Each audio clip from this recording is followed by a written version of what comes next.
Baka akala walang Friday. Okay, so good morning, good afternoon, and good evening, everyone. Welcome to the analyze phase of Lean Six Sigma Yellow Belt. Hopefully, my audio is okay. Can you hear me? Yep. Okay, let's move on. Okay, so as I've mentioned, the way we structured this training is we're following the DMAIC methodology. We're done with define part. In define, we identify the focus area of the project. In measure, this is where we quantify the pain point. And now we are in analyze. In analyze, the objective of analyze is to identify the root causes of the problem. In this section, we will be covering three main topics. First, we will tackle on value stream mapping. This is one of the process mapping tool that was actually mentioned in Define. And here in Analyze, we are going to discuss this more in detail. And then we are going to cover two popular tools under root cause analysis, because as you know, Analyze is all about understanding what are the causes that are driving the challenges that you are facing. And then we'll also tackle a tool called failure mode and effects analysis. So let's dive into value stream mapping. Let me just check the chat box. Okay. So a value stream map is a tool. It's a tool that visually maps out the flow of materials, including the information, and the activities that are required to deliver a product or service to a customer. And the advantage of this tool compared to, let's say, the flow chart or the simple process map, it identifies value adding and non-value adding steps. Later on, we'll give some examples. So I don't expect you to remember this during this session, but you can always go back to this material. You will receive a copy. But the value stream map, one factor of the value stream map, it starts with the customer and ends with the customer.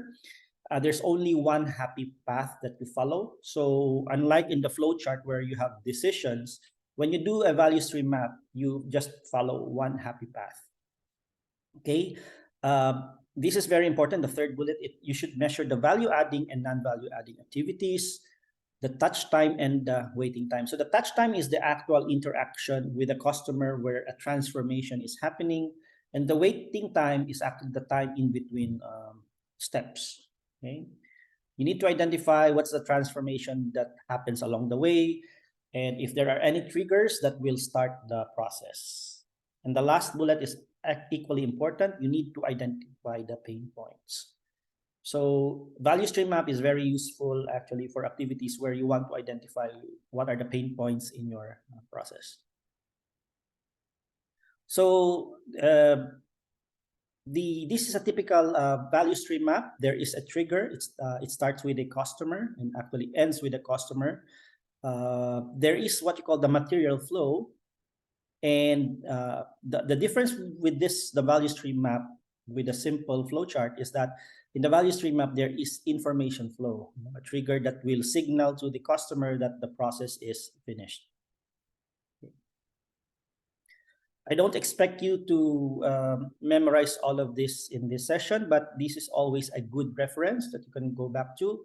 A value stream map pictures the major activities. It is a picture of the waste in your process, and it's only describing one type of a product. Okay, just remember it's only for one type of product. Later on, I'll give examples of what are different types of products. Okay, so it is not flow charting, although it's similar to flow charting, because in flow charting, you have the decisions. Value stream map doesn't have that. It's just a one straightforward process. It's not a physical layout, and it doesn't represent all the work done in an organization because it only describes a specific type of output. This slide, you can always go back as a reference. So normally, when you do a value stream map, you actually use a pencil and a graphing paper. In my experience, when you are in a room with a group of people, a value stream map is best done with a post-it. Okay, you post the specific steps. Ideally, it should be drawn by one person, okay, to ensure consistency.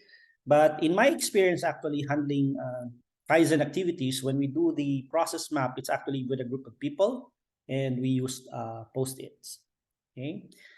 And number 3, it's a description of one type of product. So what do we mean by one type of product? So for example, you are working, let's say, in an events organization company.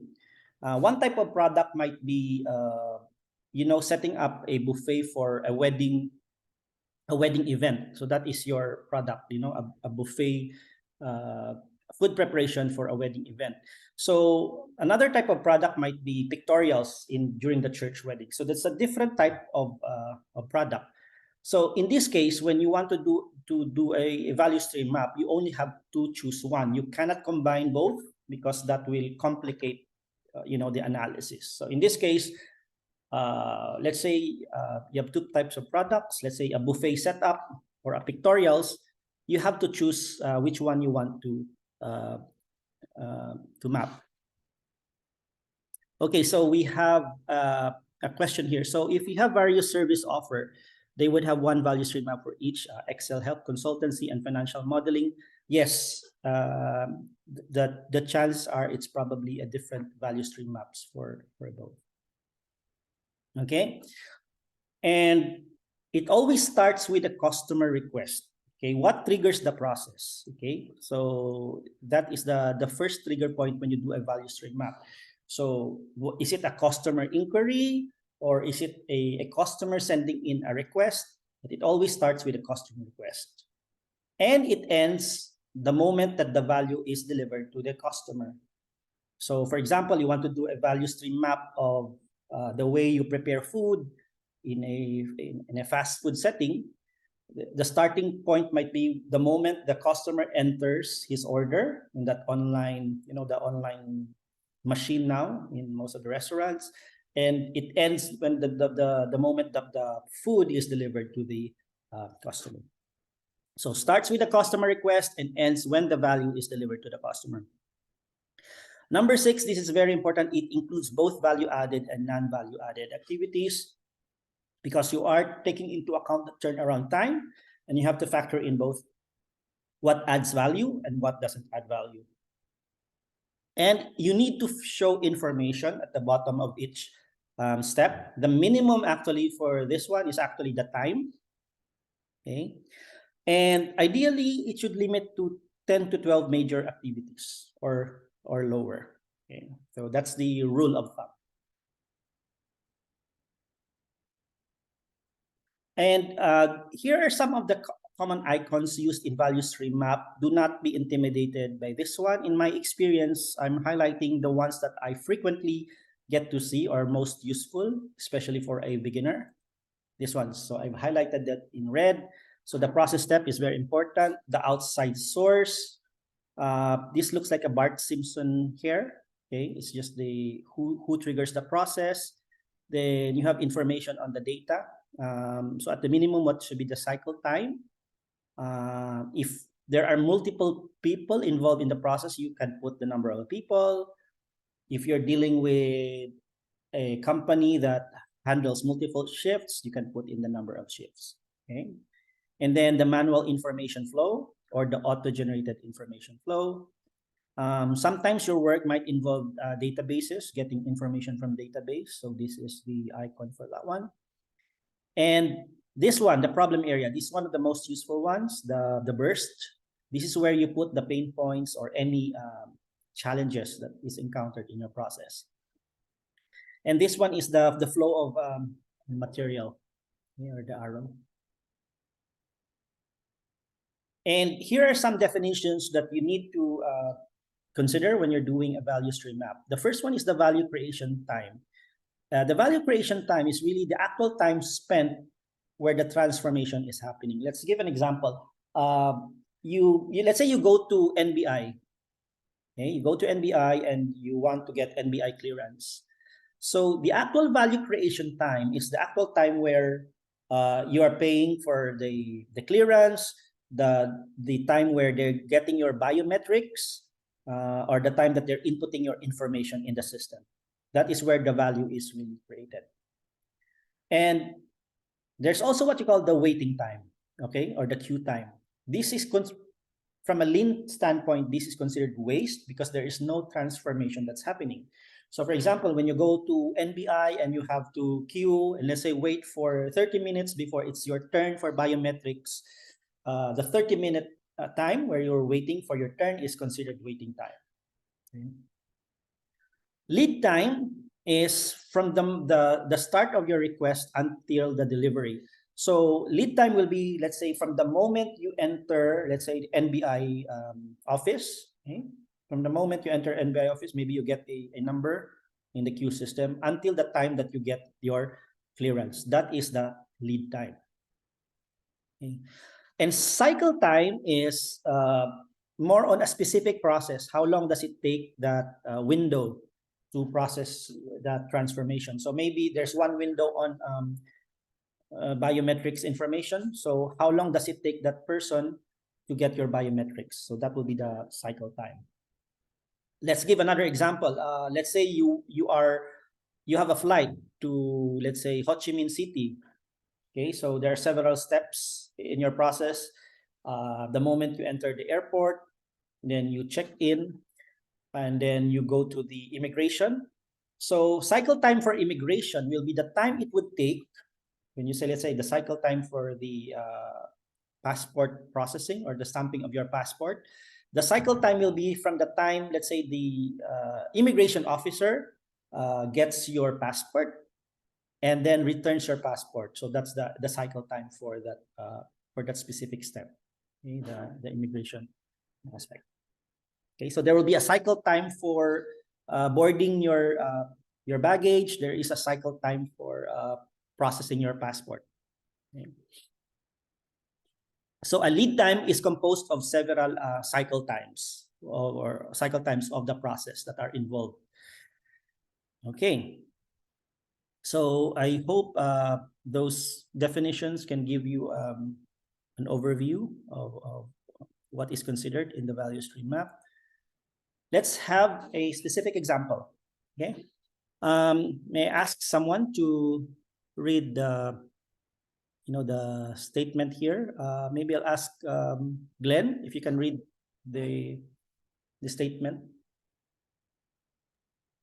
So Stephanie works in the procurement department. Their department oversees buying office materials and other non-production materials requested by the employees. One of the major complaints they received for the past 3 months was the slow service. On average, it takes the department 4 weeks to purchase requested items. The target is 1 week. Stephanie decided to use a value stream map to identify the bottlenecks in her business. Okay, thank you, Glenn. So this is actually more or less related to an experience I've had in one of the companies I've worked with. The purchasing was taking so long, okay, and we want to identify what's really driving this turnaround time. So the value stream map is very, very useful when you're dealing with long turnaround time and you want to investigate what is driving the long time. Okay, so let's do a step-by-step in doing a value stream map for this specific activity. So the first one is you need to determine what individual product, service, or family you will map. Okay, if you have multiple options, you need to choose one that meet any of the following criteria. It could be one that has a common flow. It has probably the one with the highest volume, or the one that makes sense to the company, or the one that has the biggest impact to your customers or customer segment of your choice. So it depends on how many products. So let's say in this example, we want to assume that the order will be a normal standard order of office materials not exceeding 10,000 pesos. Okay, the reason why we're stating that because maybe there are some orders that probably exceeded 10,000, and this might be considering another process where it has to be approved by the higher ups, or it's a different process. So in this case, let's assume that the order is a typical order of office materials. And the next part, number 2, is you draw the process flow. Okay, so you just put the specific steps. So in this case, we map the specific steps. So first, the customer sends a request. There is the approval of the request. And now the procurement department would request for some quotes. They will evaluate the quotes and then probably make a selection. They make the payment and the material is delivered. And the customer claims the material from the department. So let's assume that those are the specific steps in that procurement process. Okay, next you do the material flow. So this one is very much straightforward. So the flow of the material is just one way, and we add the supplier at the beginning. So in this case, the one that triggers the process is the customer, and the one that requesting. So that's the Bart Simpson symbol there, triggering the process. Okay. And then you have to add the information flow. So in this example, I just made it a very simple information flow. Let's say that the system has an automatic generation. When the material is delivered, it triggers, let's say, an email system that informs the requester that, hey, your material has already been delivered. Okay, so that's the reason why I put this flow of information. It tells now the customer that the order you requested is already available, and therefore you can claim it. Okay. So normally information flow would be important if you know, it tells you what triggers your process to move forward. So in my experience, sometimes the information flow is not that important, but it might be that in the future you will encounter in your process where the flow information is crucial to your process, because it will tell the people involved that, you know, hey, it's about time to move forward. Okay. Next one, collect the process data and connect the box to the chart. So ideally, if you can collect this, the cycle time, the quality of errors, and number of people. So in this example, I just assume that it's just one person, it's a small group. But what's really crucial here is the cycle time. Okay, let's say we have the data to cover that. Let's say the receipt of the request is 1 hour, but the waiting time from the receiving of the request to approval, it could be 1 day, and the actual approval might take 3 days, and then there's a waiting time again. Okay, so the way you would interpret this is the one in the bottom is the cycle time, you know, that the time it will take to process, and the time in between is what you call the waiting time. So for example, in this chart, the one for requesting quotes is taking them 7 days, but there's no waiting time. Right after we request the quotes, it's immediately evaluated. The actual evaluation takes 2 days. Okay, so this is just an example. The most important piece actually normally for a value stream map is the cycle time. Okay? And if you have errors, data on errors, that would also be good if you can reflect. Okay, let's proceed. So this one is just almost similar. Add process lead time. The queue times are already here, the waiting time. Okay, there's no setup time in this example. There are no delays, just the waiting time. Okay, so it's pretty much similar to number 6. And number 7 is, this is where really the probably the most important part of the value stream map. You now identify the pain points. This is where you put the sunbursts. Okay, so we're now trying to investigate the process, why it's taking so long. Okay, if you look at it, if you sum this, this is more than probably 15 days. Okay. Okay, good question. Side question for the cycle time, that is usually include the weekends or just the business day. So the thing is, when you talk about cycle time, it's the actual time that you're processing it. So it's just actually the business days, and then you know, you can put the weekends more on the waiting time to move it forward. Okay, so let's say here are some of the pain points of the process. The approval request, let's say Stephanie investigated. Why is it taking 3 days to approve the request? Then it turns out there's all limited availability of approvers. Let's say it's the bottleneck is there's only one approver, and if that approver is on leave or it's out of town, then it's taking them a long time for the approval of the request. Maybe another pain point was the long time to get the quotes. Okay, it's taking them too long to get the quotes from the supplier. Okay, and probably that's driving the number of days long. Or it might be there are limited suppliers. So because there are limited suppliers, the procurement department still has to search for other suppliers. So actually, this was some of the pain points that we have encountered. And then just getting ahead of the story, one of the improvements that we did, I know that this is the analyze phase. Analyze phase is more on identifying the pain points. But in the improve, you will go back to these pain points and address it. So one thing that we learned actually in this process was there were some suppliers that no longer give quotes because, we had to follow the 3 quotes rule. And some suppliers were hesitant already to provide their quotes because they always don't get rewarded. Okay. Or we have another one is we have limited suppliers and we need to source out because these suppliers do not immediately respond to us. So one of the solutions that we had actually was we looked at the orders, okay, and then we look at the typical orders, office materials, and then what we did was we tried to get a quote for the typical materials that will be used for the year, and we used the 3 quotes rule.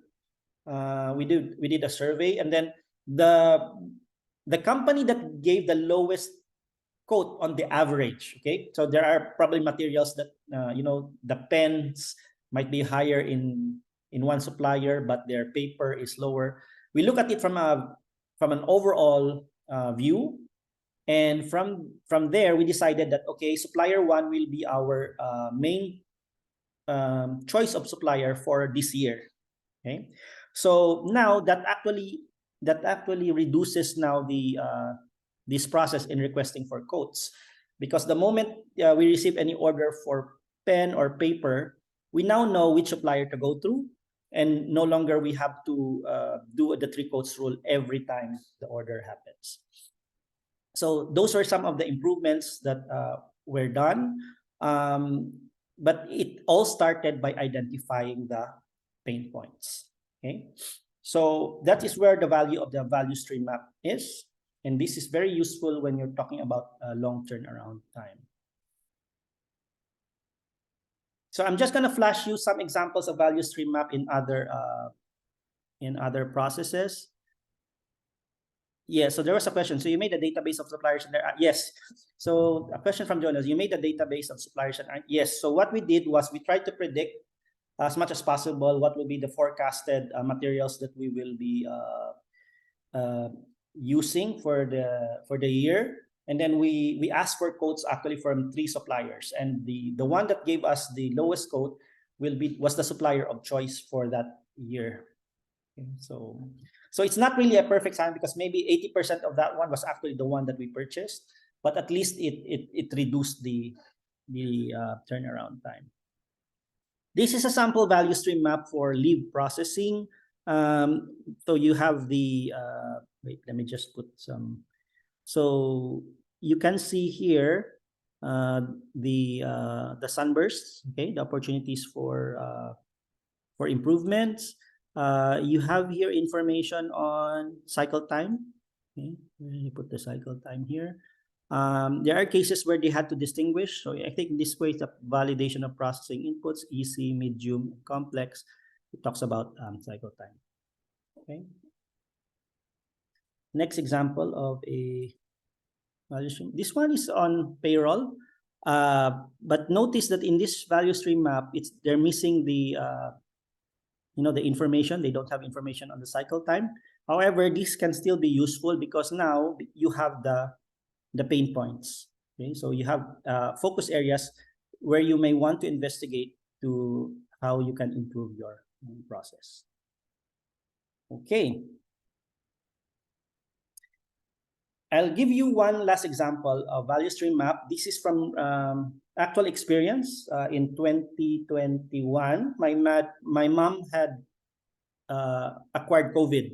Okay, and we we had her confined in a hospital, and after, I think, probably 14 days, she was ready for discharge. And I really felt that the hospital service was really awful during the discharge process. So I tried to map the actual activity that happened when I had my mom discharged in the hospital. So this was me. Okay, so I triggered now I told the doctor that's now ready for, my mom is ready for discharge. It only took the doctor 1 hour to give the discharge, approval. However, it took us 1 day before the nurse station can prepare the discharge notice. Okay, there was 1 day waiting time. And what happened actually was there was a miscommunication. The nurses didn't immediately receive the doctor's approval. So we were already ready for discharge, but apparently the nurses didn't yet receive that memo. It actually only took them 1 hour to process the discharge notice. Maybe it took me 15 minutes of waiting time to go to the PhilHealth counter. They did some computations of the coverage of my mom. And then I had to go through another window where the billing prepares the final bill. Okay, this is the waiting time again. It took them 15 minutes to process. Then I had to pay. The payment actually took longer than usual because there were multiple payment areas. Like I had to pay through the nurses, the doctors, and there's another window. So this was a pain point for me as well. And then once I got the payment, I go back to the cashier so they can have the gate pass. And there was a waiting time of about 30 minutes because they had to disinfect the lobby and so on. And finally, my mom was discharged. But if you look at it, so this is the value added time. Okay, this the one here, and this is the non-value added time, the waiting time. So if I compute that, it's about 3.5 hours of touch time over a total of 29 hours. And the percentage I'm getting is only 12%. So that's a rather low ratio of value added time over total time. So from a customer standpoint, this is really an awful experience. So maybe if the hospital would like to, improve their process, they can look back here as one of my pain points, the miscommunication. How can they have avoided the miscommunication? How the doctor can immediately inform the nurses that the patient is ready for discharge. Or maybe this is another pain point from a customer standpoint. How can they reduce the payment system? Can it be just one window accepting the payment, and then there's a code that they can channel the different payments? So these are just some rough ideas that the hospital may want to consider if they would want to improve their process. So again, this is a very simple approach on value stream map, but I do hope it gives you some ideas that you can use for your process, especially if you would want to reduce the turnaround time of your process. And before we would end this, I'll share you my own tips from the use of this tool. So use the value stream map if your challenge is the long turnaround time. If your customers are complaining, hey, it's taking so long, then most likely value stream map is a useful tool. Number two, I know that value stream map can a bit intimidating for first timers. So if you're having difficulty, I suggest you can use the flowchart. Use the flowchart first, and then you can use the sunburst. Okay, the sunburst to identify where the pain points are. And the pain points actually provide opportunities for improvement. It could actually open a whole new, whole new project in itself. If the scope is too big for you, then it can create a different Six Sigma project. But it's a good start when you do the value stream. And although the value stream map is related to the process map, it's allocated in the analyze portion because here in the value stream map, you try to put now the cycle time in each of the process step. And that's why we are discussing value stream map during the analyze phase. Okay. So we've covered the value stream map, and let's move on to the root cause analysis.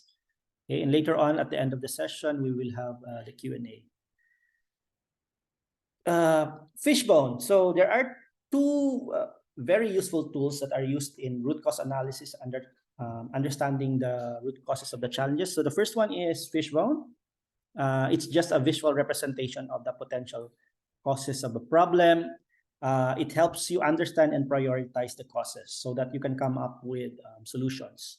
And it's called a fishbone because it looks like a fishbone. Okay.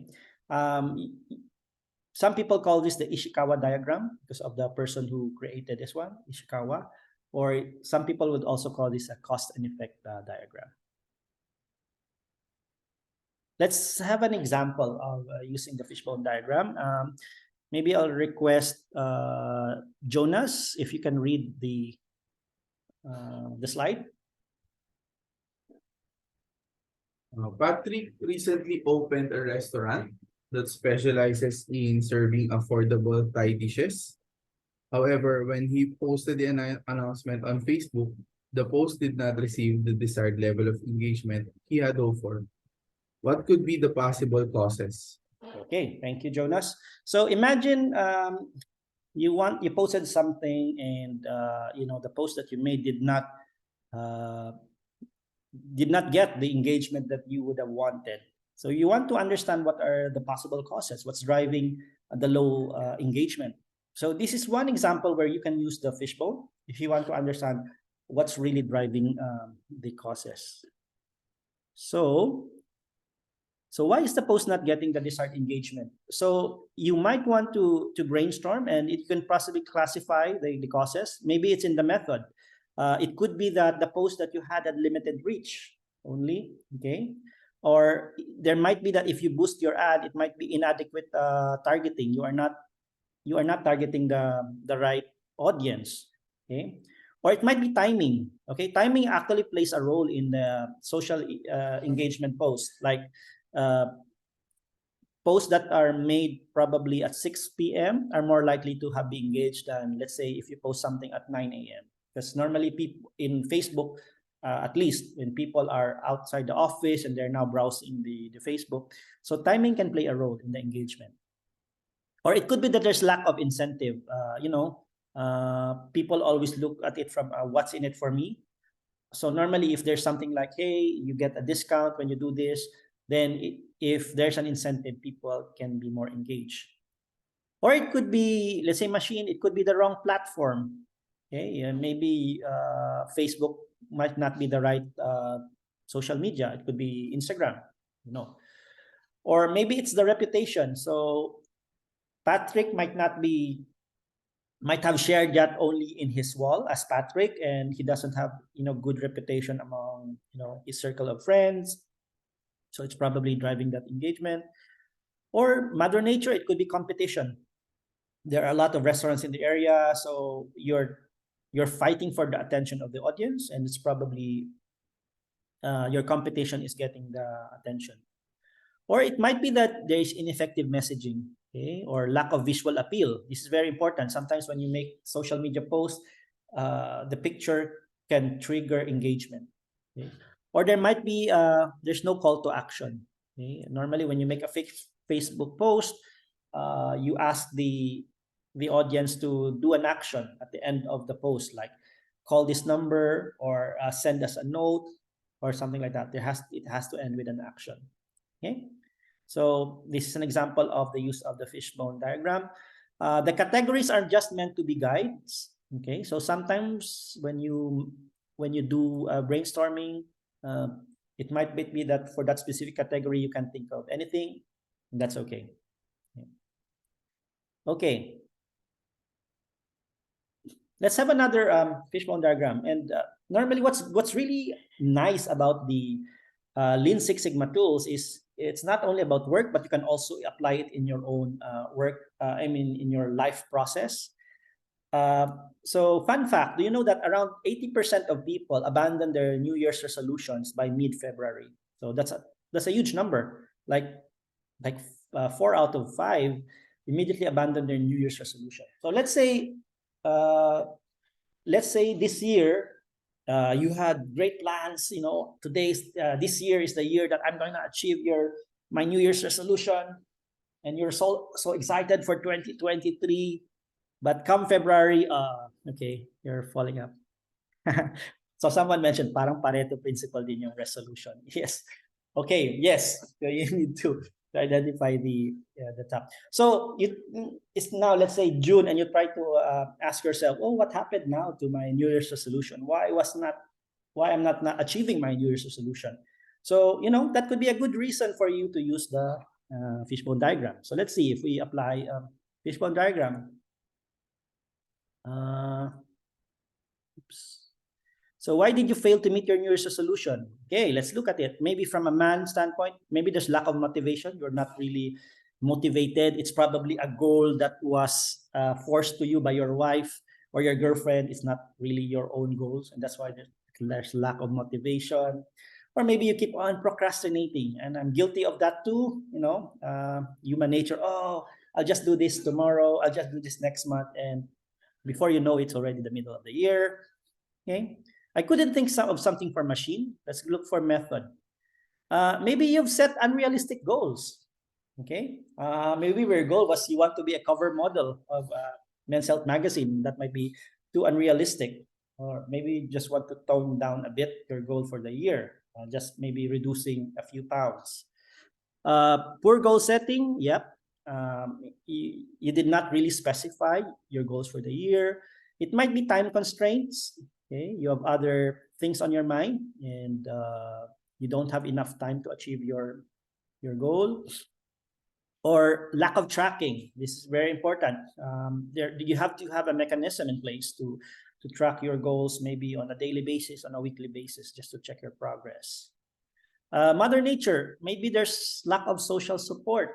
Okay? You're surrounded by friends who do not encourage you to achieve what you would want.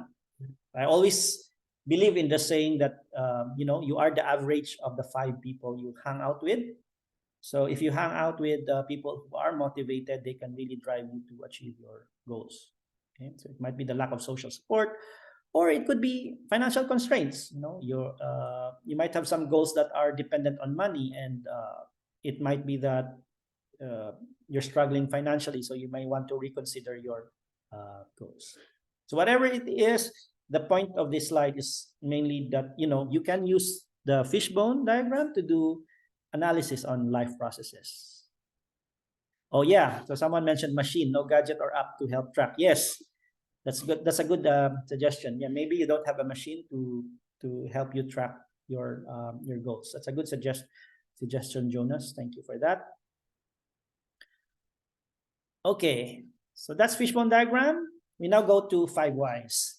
So 5 whys is just a technique by asking why multiple times, usually up to 5 times, to uncover the underlying cause of a project or issue.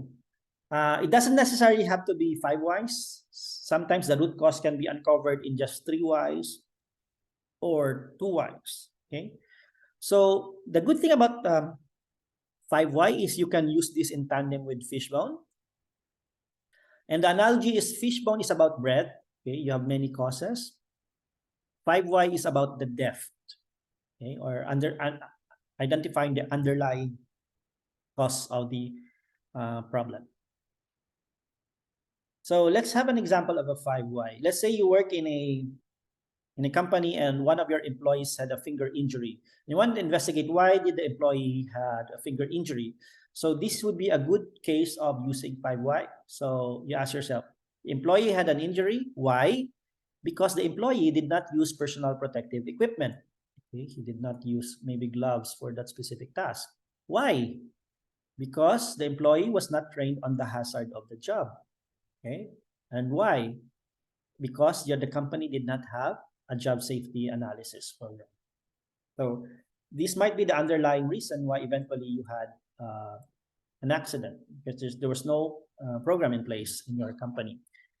So a tip here, one way to check whether your 5 why makes sense is to do the 5 so. The 5 so is going back. 5 why is going down, 5 why is going up. So for example, there is no job safety analysis, so the employee was not trained on the hazard of the job. So the employee did not use personal protective equipment. And so the employee had a finger injury. Okay? If that makes sense, then somewhat your 5Y would probably have identified the root cause. Okay, let's see. Why did not include in the budget?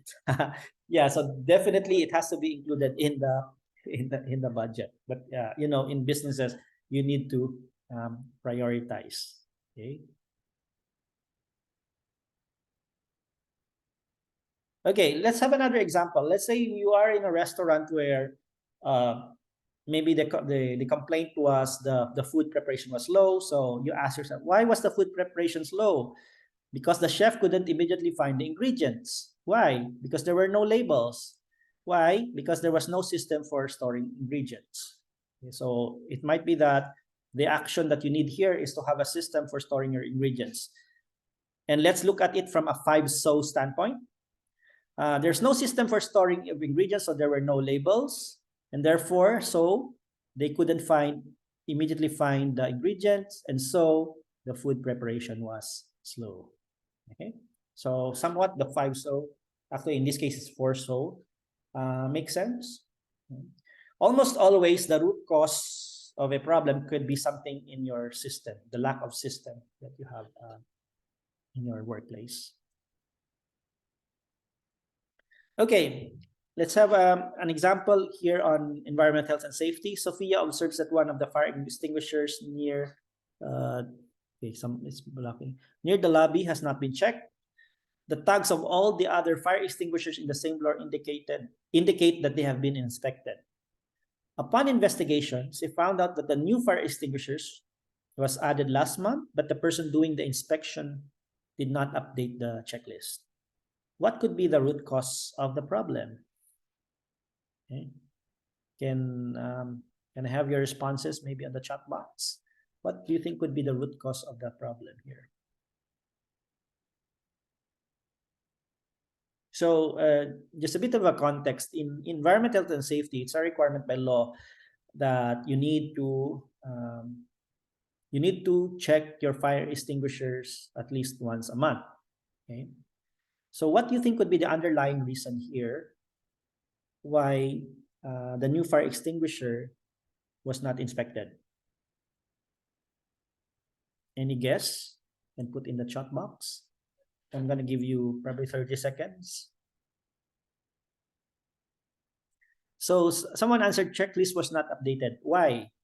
So I think that's not yet the root cause. Why was the checklist not updated?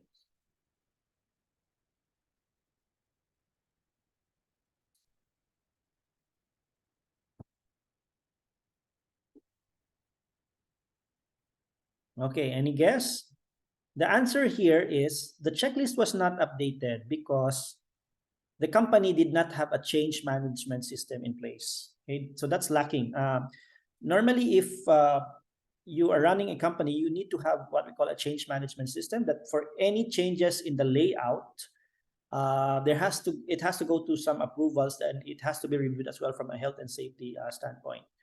That any changes in your process will have to be reviewed. It will impact on your emergency preparedness system. So the reason was the checklist was not updated, but the underlying cause here was that there was no change management system in place. Okay, and the action here would be to come up with a change management system, to put a process wherein if you have to change something and a layout, it has to be reviewed so that even the fire protection system would have to be updated. Okay, let's move on. So we are ending the section on the root cause analysis tools, and here are some tips to consider. Use the categories in a fishbone as a guide. So don't be hung up if you can't decide which category it belongs. The important thing is you put the different causes of the problem. Tip number 2, use both Fishbone and 5Y where possible. Fishbone is about the quantity and 5Y is about the depth, okay, under identifying really the root cause. And a good way to check 5Y is to validate it with 5 so if ask if your the way you've approached 5Y makes sense by going backwards by using the 5 so's. And fourth bullet is always check input of others, because sometimes you might be looking only on one perspective. So when you do Fishbone, it would be good as well to check perspective of others, because you might be missing something. Okay, and that is that part on root cause analysis tools. We now go to the last tool for analyze, which what we call the failure mode and effect analysis, okay, or FMEA. FMEA is mainly used if you want to identify potential failures or what can go wrong in your process.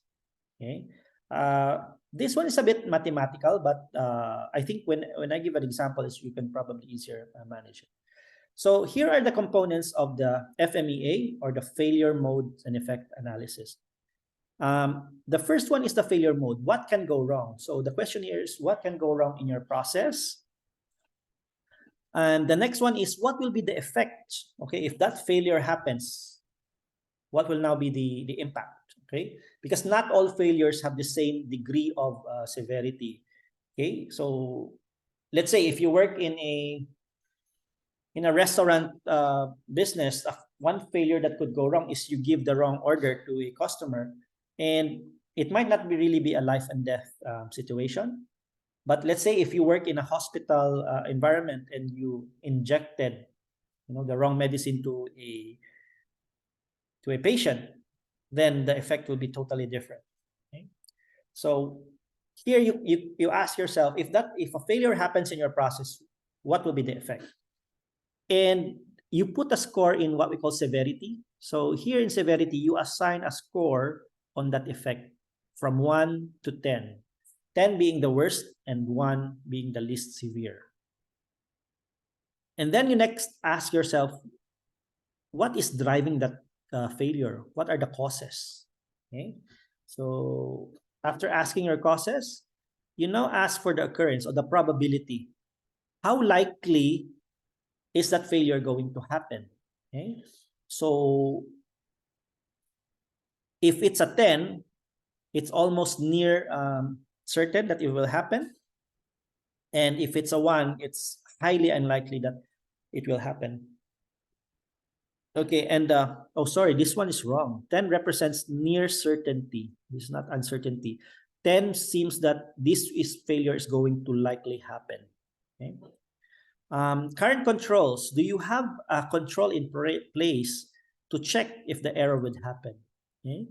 And how effective is your control? If it's a 10 means there's no way that you can detect that error. The error can immediately be passed on to the customer. Whereas 1 means that you can immediately detect it and prevent that from happening. Okay. I'm gonna skip to this one and just proceed to the examples. So in FMEA, there's a numerical counterpart. Always remember this. The severity, how severe is the effect of the error, and then the occurrence, how likely or the probability, how likely this error will happen, and detection, how are you able to detect in case that happens. And the highest for each one is 10. So 10 times 10, the maximum number will be 1,000. That's probably the worst risk that you might have. It's very severe. It is very likely to happen, and you're not able to detect it. So that's 10, 10, 10, and you come up with a risk priority number. So it's called a risk priority number because you are able to prioritize the risks. Okay? So at least you know where to focus your efforts. And in severity, because we score it from 1 to 10, this is a guide for you, and you can use this in reference in the future if you'd like to use FMEA. A score of 1 means that it's highly negligible. A score of 10 might be extremely serious. Okay. A score of 1 in occurrence is very, very rare. It's highly unlikely happening. And 10, it could be extremely high. Okay. Detection. This is sometimes one of the common mistakes of students. When the detection is 10, it means that you have a detection system that's really, really poor. That it's very likely that you're not able to spot the error. Okay? And a detection of 1 means that you have a good control system in place, that you're able to identify any errors that's happening. Okay? Always remember that. This is sometimes where a lot of mistakes can happen, the detection score. So I'll be sending you a template for FMEA. Normally, it is an Excel file where you put all the information here. The one that's computed for the risk priority number is the severity, the occurrence, and the detection. And I'll give an example here. Okay. I'm going to give an actual example that I've learned from experience. So I used to work in a consumer goods company, and we used to have this monthly quality meeting where we evaluate complaints of consumers. So one of the complaints that we got was there was a customer who bought a toothpaste, but the tube only contains air. Okay, so that's one of the complaint. Okay? So we tried to review our process. How did this error reach the consumer, and we want to avoid this in the future. And there was another problem where a shop owner bought a case of toothpaste. So normally there are 36 boxes of toothpaste, but one box did not contain any tube. Okay, so we had an empty box. So what we did was we looked at the process. Okay, so this is now our FMEA, which filled up. Okay, we looked at the process of making toothpaste. So in the process of tube filling, this is where the tubes are actually filled with toothpaste. What went wrong was no toothpaste was pumped. That was the error. Okay. So what was the impact? So the customer, the customer who bought the toothpaste was dissatisfied. You bought a toothpaste and it contained air. So we gave it a score of 8. Okay. At the time, social media wasn't popular yet, but this consumer can tell like, hey, this brand has air, and I'm very dissatisfied. So we took it seriously and assigned it a score of 8. And what was the cause of this error? So the cause of this error was the machine continued on filling even though the vat was already empty. And the probability of it happened, so we gave it a score about 7. And the current detection system that we had around that time is we had a supervisor that was going around from one line to the other.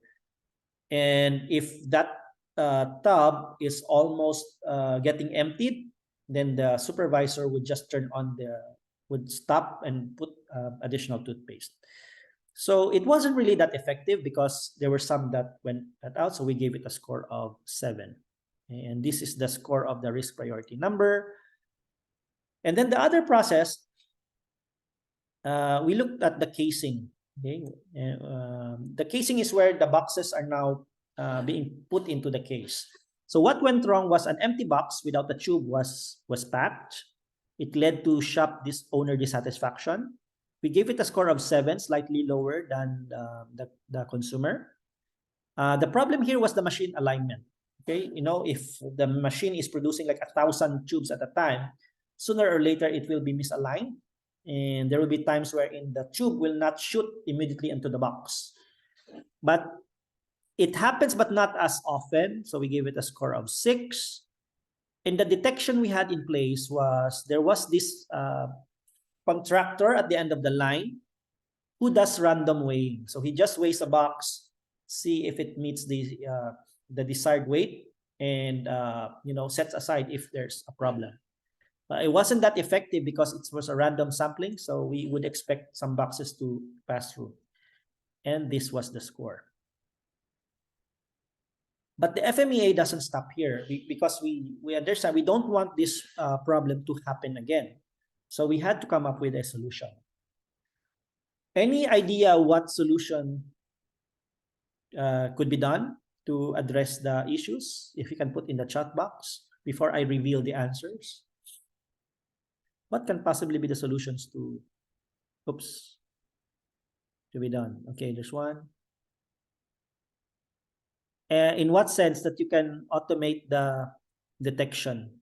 Can you elaborate? To automate the detection, can you be so can you explain how you can automate the detection, Karen? I think that's a good answer. Let's see at the chat box. Yes, correct. Actually, you gave a great answer. So Karen gave the answer that we did for the tube filling. We had what we did was we had a sensor. So there was a laser sensor that automatically stops the moment that the vat is empty. It stops. So there's no more pumping that's happening.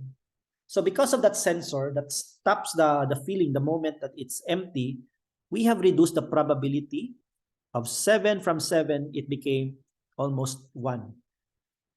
So now we have reduced the risk because the error is now almost impossible from happening. Okay. Okay. So so that's the answer to that one. So because it now reduced 1, 8 times 7 becomes 56. What about the second one? What do you think is the solution for the casing? Yes, actually we did save money because the supervisor can now be more attuned to focusing on other stuff. Okay, and you have to take into account as well the impact of it might be just one consumer, but if it gets viral, then the impact on the business can be low. So it's worth the ROI of that sensor. What about the casing? What do you think would be the solution for the casing?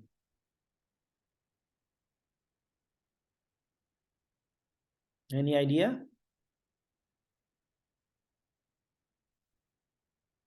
Okay, so someone answered automatic weighing.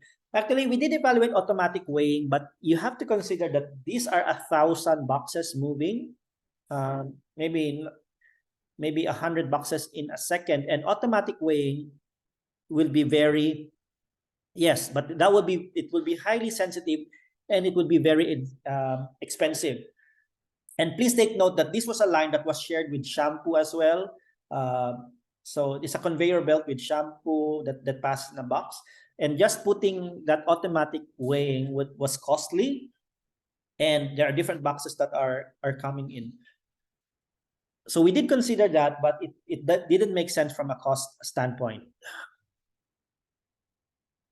Machine alignment we did consider, but that was also very costly because it would require stopping the machine every hour.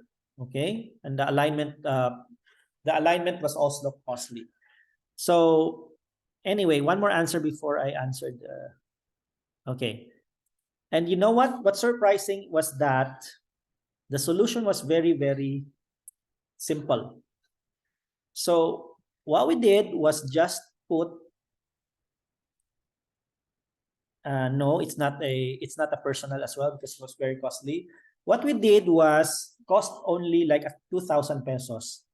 So the solution was we put an industrial fan that's really high powered. So now when you have a box that's empty and passes by a conveyor belt, the industrial fan will just blow it away. So now we were not able to solve the cost. Okay, that's a beauty. We were not able to save the cost, but we were able to improve the detection system. The detection system was so good because, if there's an empty box, it will be totally blown away by the industrial fan, making it impossible from being packed. And this one was reduced from 8 to 1. Okay? And because of that, the risk priority number was reduced to 42. Okay? Creative, yes, very creative. So in the future, when you try to look at your FMEA, there are two ways that you can solve the problem.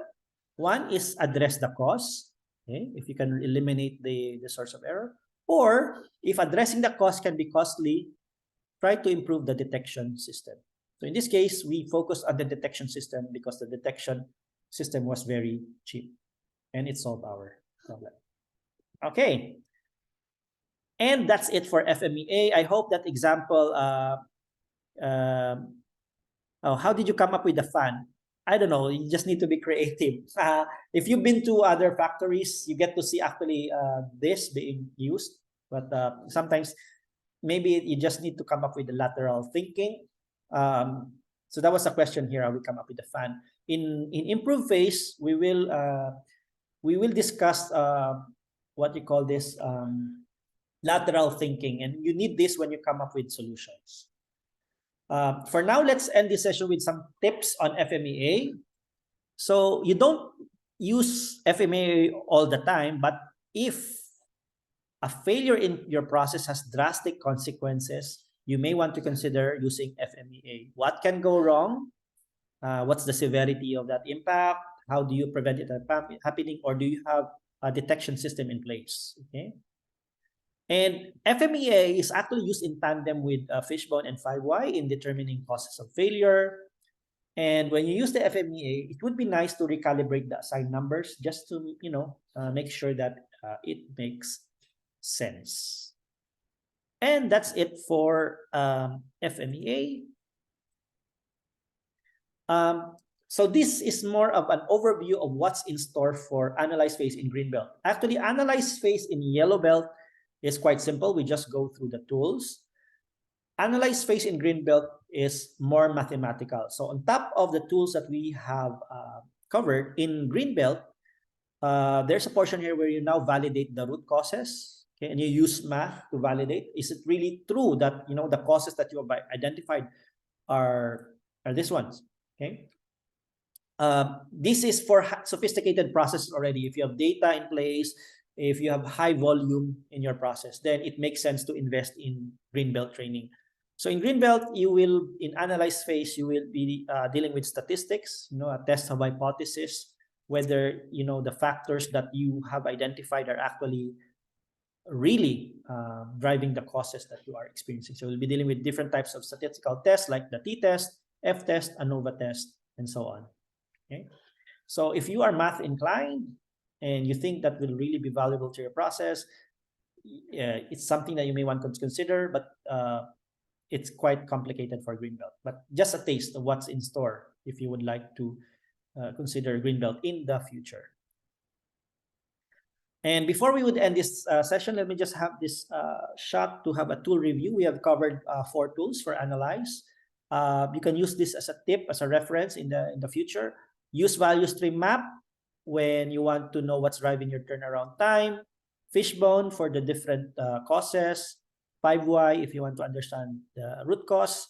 And failure mode and effect analysis if failure in your process has drastic consequences.